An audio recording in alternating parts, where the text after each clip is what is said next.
अच्छा बिलाल साहब, जैसे कि क्यू कॉमर्स और ई कॉमर्स के अंदर मैंने बहुत से लॉजिस्टिक सर्विसेज को ऑब्जर्व किया है और ये मॉडल कैसे ऑपरेट करता है। फॉर एग्जांपल मैं थोड़ा सा इन ड्राइव की अगर बात करूँ, थोड़ा सा मैं यंगो की बात करूँ, करीम तो आजकल बहुत इतना पीछे है। तो ये सारे बड़े ब्रांड ऐसे ऑपरेट करते हैं कि उनका जो कैप्टन है, जो ड्राइवर है, ऑन करता है तो उसकी दुकान खुल गई।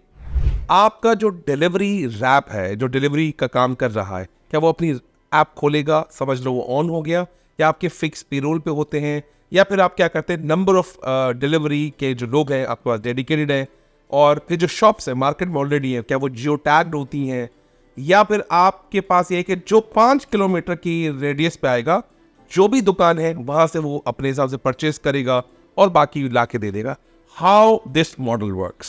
सही, सो ये मॉडल बिल्कुल एक रिवायती सेल्स कंपनी, FMCG कंपनी की तरह है, जिसमें आपके पास एक डिलीवरी सेल्स फोर्स होती है। तो हर एरिया मैनेजर, हमारे पास भी एरिया मैनेजर होता है। फॉर एग्जाम्पल गुलशन का एरिया मैनेजर है, उसके अंडर एक पूरी फ्लीट होती है। अब उसमें दो तरह से जो है आप हमारे राइडर्स ऑपरेट करते हैं। एक है फिक्स्ड मॉडल, जिसमें आप, क्योंकि आप प्राइम आवर्स, आपके जो पीक आवर्स हैं जिसमें ट्रैफिक होता है, जिसमें ऑर्डर होते हैं, आप वहाँ पर एड हॉक बेसिस में नहीं कर सकते, क्योंकि वो बंदा भाग जाएगा, उसकी लॉयल्टी बिल्कुल भी नहीं है। तो फिक्स वाला बंदा आपके साथ वो 9 से 5 रहेगा और वो ऑर्डर्स को केटर करेगा।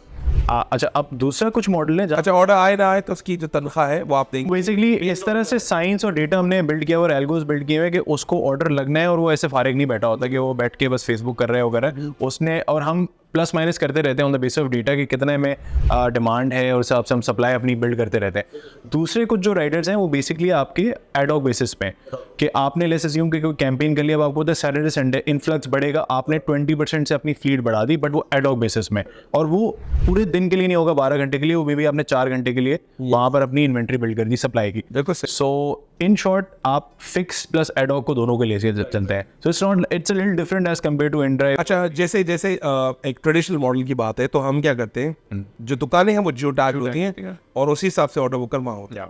क्या आप ये दुकानें जियो टैग करते हैं, या फिर जो आपने डार्क स्टोर्स हैं उनको जियो टैग किया हुआ है और नंबर ऑफ जो लोग हैं उस एरिया के अंदर 5 किलोमीटर के अंदर किसी को भी ऑर्डर जा सकता है, कहीं से भी वो परचेज कर सकते हैं, ये क्या मामला है? नहीं, सो बेसिकली अज्यूम कि अगर मजीद है मेरा राइडर और वो गुलशन की टेरिटरी देख रहा है, तो वो गुलशन के अंदर ब्लॉक 17, 18, 19 को केटर कर रहा होगा, वो बेसिकली तारिक रोड नहीं जाएगा क्योंकि तारिक रोड उसकी विसिनिटी में नहीं आता। तो वो बेसिकली गुलशन के अंदर, और जियो टैगिंग जो आपके ऑर्डर गिरता है उसके पास ऑटोमेटिकली गुलशन का ऑर्डर, गुलशन की इन्वेंट्री, गुलशन की सेल और गुलशन का ही ऑर्डर आ रहा होगा, वो वहाँ जाके डिलीवर कर रहा होगा। सो बेसिकली DHA नहीं जा सकता, अगर DHA जाएगा तो 30 मिनट वाला मॉडल खत्म है और यूनिट इकोनॉमिक्स बर्बाद है। बिल्कुल सही, एब्सोल्युटली। तो मैं बस एक और सवाल इसके बारे में पूछना चाहूँगा, मैं छोटा सा एक वक्फा करते हैं इसके हवाले से कि अगर इस पूरे मॉडल को हम देखें, पूरी चीज़ को देखें, तो कितने शहरों में आप फैले हुए हैं और कितने नंबर ऑफ डार्क स्टोर्स हैं, भले एग्जैक्टली नंबर ना बताएं, और कैसे मैनेज कर रहे हैं?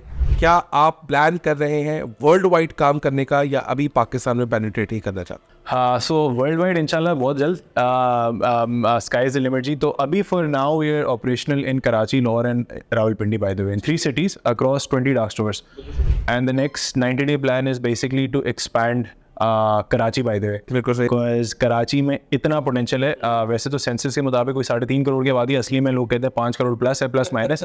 सो अगर आप कराची को ही सीधा कर लें तो सर आप पाकिस्तान फतह कर लेंगे। तो अभी हमारी जो नेक्स्ट 90 days की एम्बिशन है उसके अंदर from an operation perspective we want to expand Karachi, 5 नए dark store most obviously plus minus हम खोलने का इरादा रखते हैं। तो ये काउंट 20 से 25 जाने को है, और नेक्स्ट प्लान पर ये 120-day प्लान हमने सिटी एक्सपेंशन करनी है।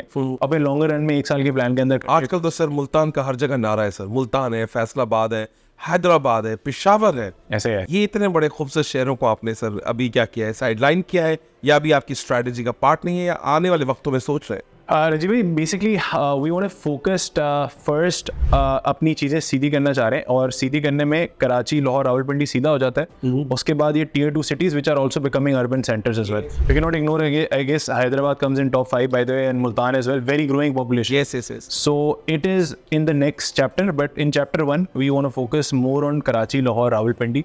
Karachi would be the first because there is huge potential. Absolutely. And we haven't served at least 100% of their entire audience. So we want to first focus on Karachi and then move towards the... Excellent. Thank you very much.